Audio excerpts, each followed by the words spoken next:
El Señor esté con ustedes.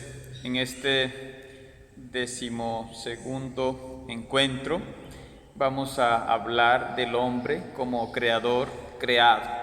Tenemos aquí cerca de nosotros la imagen de San José, porque hoy vamos a hablar sobre todo del mundo del trabajo. Y también vamos a comparar un poco la antropología teológica con la antropología filosófica. Partimos de esa gran verdad de que el mundo cristiano ha hecho posible la ciencia. Entre los griegos había ciencia, en otras culturas había ciencia, pero como ya recuerda Pierre Duhem, en esas culturas había el miedo a que había demonios, otras criaturas en los astros, y como que había que tener mucho respeto por esas cosas, como que no se alcanzaba a ver que las cosas eran creación y no unos dioses. Entonces el animismo y otras creencias impedían la ciencia como la tenemos hoy en día, una ciencia que hace, por ejemplo, experimentos. Entonces la fe cristiana favoreció eso de ver las cosas no con un carácter divino, sino con un carácter también de usarlos, eso sí, como decíamos, con responsabilidad. Y vemos que el hombre tiene esa capacidad del trabajo. Con esa capacidad del trabajo puede enfrentarse a esas dificultades que nos agobian día a día, como es el tema de sostener la familia, de llegar a fin de mes, en fin, una situación que preocupa, sobre todo en lugares como nuestro país, o cuando uno está enfermo, cuando está en la cárcel, cuando está endeudado, con cualquier necesidad que tristemente a veces lleva incluso al suicidio. Entonces el trabajo es esa bendición que el Señor nos da de poder transformar las cosas. Ya lo de esa encíclica de Labor et Exercens, en el número 25, y la Gaudium et Spes en el número 34, de que esa actividad humana nos acerca a Dios, nos hace colaboradores. Y es que Jesús trabajó como carpintero, en fin, durante más de la mitad del tiempo que estuvo en la tierra. Si estuvo 33 años en la tierra, 30 años estuvo trabajando con su familia, ¿no? Entonces el trabajo, Jesús le ha dado dignidad, y el trabajo nos ayuda para el progreso temporal, para transformar las cosas. Nos sirve también para purificarnos, porque nos ocupa el tiempo. El Señor no está de acuerdo con la vagancia.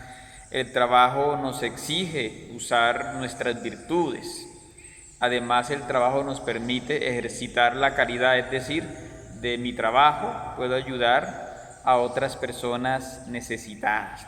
Entonces miren que la fe cristiana tiene una visión muy positiva del trabajo, no una visión utilitaria que es la que tiene el comunismo, de usar el trabajo o de ver al hombre solamente como alguien para trabajar o incluso para quitarle los bienes a otro. No, el Señor nos pide compartir y por supuesto un salario justo, todo eso, pero es un bien.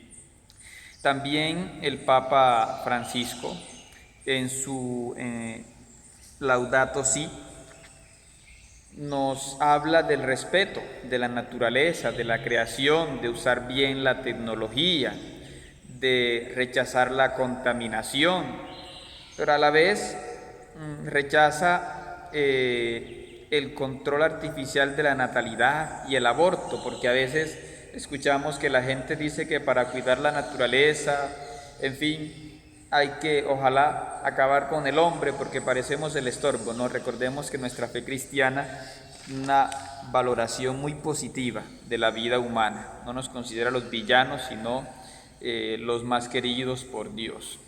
También el Papa Francisco en el Sínodo de la Familia en el 2015 y después en su exhortación Amoris Laetitia del 2016 nos habla de la familia, nos habla de respetar, en fin, el designio de Dios, nos habla de trabajar para que haya hogares unidos, rechaza el divorcio, en fin, pide que tengamos una fecundidad responsable. Nos habla también de la violencia doméstica. Miren que la Iglesia no habla de violencia de género, porque eso del género solo se acepta en la gramática. En la fe cristiana no puede hablar de 30 géneros, no, se habla sexo masculino, sexo femenino, y género pues es para los géneros gramaticales, ¿no? Entonces, en todo esto se habla del trabajo, se habla de la familia, por supuesto, de proteger los recursos, porque los recursos son limitados, se rechaza la avaricia humana y por supuesto se pide trabajar por la salud, porque a veces en el debate de la eutanasia hay un debate más bien económico. Los viejitos nos cuestan mucho y el Señor dice, ¿no? Antes que pensar en acabar con los viejitos es mejorar el sistema de salud, ¿no? Y aquí también entra el tema de el dolor, de la cruz.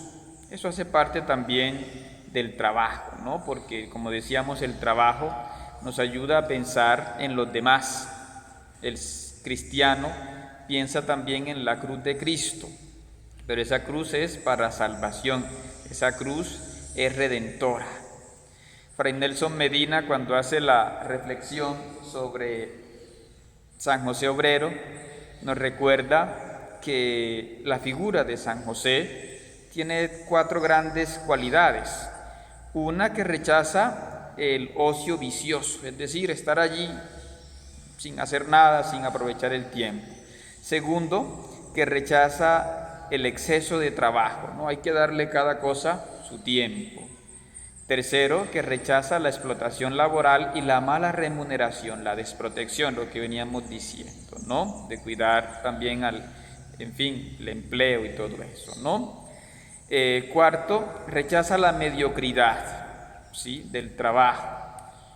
No podemos ser alguien que, mejor dicho, va de mala gana al trabajo, sino que agradece a Dios que haya trabajo, ¿no? Y lo hace bien.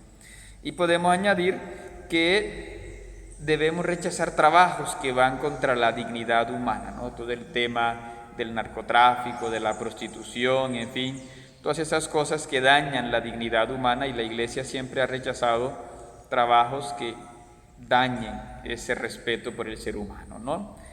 Como segundo aspecto veíamos que también la antropología teológica y la antropología filosófica tienen algunos puntos en común a propósito del hombre como ser creado, y es que el hombre tiene esas dimensiones espiritual y la dimensión física, biológica, ¿no? Y no se puede ir a ninguno de los dos extremos, solo lo material o solo lo espiritual, ¿sí? Somos hechos de barro, como dice San Pablo, somos un tesoro en vasijas de barro. Tenemos que comunicarnos, tenemos que encontrarnos, por eso es tan importante el abrazo. Miren que en la cárcel esa es una de las cosas que más cuesta, ¿no? No tener a la familia cerca, no poder abrazarlos, ¿no? Sin embargo, hoy nos enfrentamos también a que se exalta solamente lo físico, lo corpóreo, entonces los cuerpos jóvenes, los cuerpos bellos, que si la cosmetología, que si la cirugía plástica, que en fin, que si no tengo tal característica física, entonces soy menos, ¿sí? Y nos hace caer en la superficialidad, ¿sí? Entonces se nos invita pues a pensar que el ser humano es algo más que la apariencia externa, ¿no? Como segunda cualidad, el hombre es persona, ya lo habíamos reflexionado un poco, ¿no? El hombre necesita relacionarse consigo mismo y relacionarse con los demás, ¿sí? No nos podemos reducir solamente a la conducta externa, ¿no? A lo que dicen de pronto el conductismo y otras cosas. No nos podemos quedar solamente con el alma, de pronto lo que decía Descartes. No, tenemos que ver la persona completa, ¿no? Tenemos que valorar al anciano, al enfermo, en fin, tenemos que valorar esta riqueza tan bonita que el Señor nos da. Y por último y tercero, el hombre es libertad responsable. Entonces el hombre tiene una libertad, un libre albedrío, no solamente decisiones al estilo matemático, ¿no? Sino que es una libertad que sobre todo se consigue dialogando con Dios. ¿Qué quiere Dios de mí? El Señor nos da los mandamientos y las bienaventuranzas, y como dice Jesús, el Señor nos hizo libres para ser responsables con esa libertad. Pues pidámosle al Señor que nos ayude a ser libre también, como decíamos, para servir a los demás. Eso es una frase muy bonita de Bonhoeffer, ¿no? Este hombre que sufrió tanto por el mundo nazi y que sin embargo aceptó el perdón, aceptó también orar por los demás.